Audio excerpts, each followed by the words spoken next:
മലയാളികൾ എല്ലാവരും ഒരുപോലെ കാത്തിരിക്കുന്ന മോഹൻലാൽ ചിത്രമാണ് ദൃശ്യം 3. ഏപ്രിൽ 2-നായിരുന്നു ചിത്രം റിലീസ് പ്രഖ്യാപിച്ചിരുന്നത്. എന്നാൽ ഇപ്പോൾ ചിത്രത്തിന്റെ റിലീസ് മാറ്റിയിരിക്കുകയാണ്.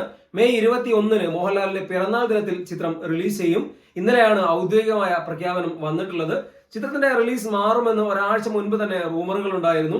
ഗൾഫിൽ വലിയ പ്രതിസന്ധി നിലനിൽക്കുന്നതിനാലാണ് ചിത്രത്തിന്റെ റിലീസ് മാറ്റിയിട്ടുള്ളത്.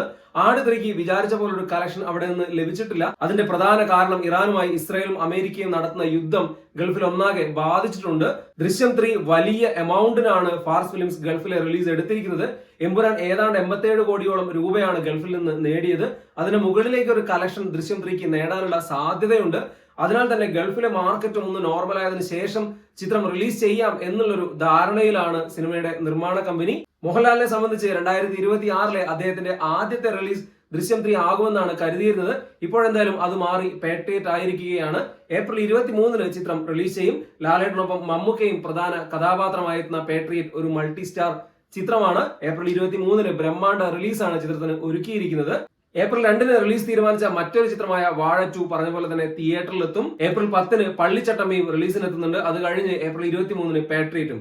ഇവയാണ് മലയാളത്തിൽ നിന്ന് ഇനി റിലീസ് ചെയ്യാനിരിക്കുന്ന പ്രമുഖ ചിത്രങ്ങൾ. നാളെ കഴിഞ്ഞ് മറ്റന്നാൾ നിവിന്റെ പ്രതിച്ഛായയും റിലീസിനെത്തുന്നുണ്ട്. ഏതായാലും വെക്കേഷൻ കാലത്ത് ലാലേട്ടനും മമ്മൂക്കയും ഒരുമിച്ചെത്തുന്ന ചിത്രമുണ്ട്. അതിനുശേഷം മെയ് അവസാനത്തോടെ ദൃശ്യം 3യും തിയേറ്ററിലെത്തും.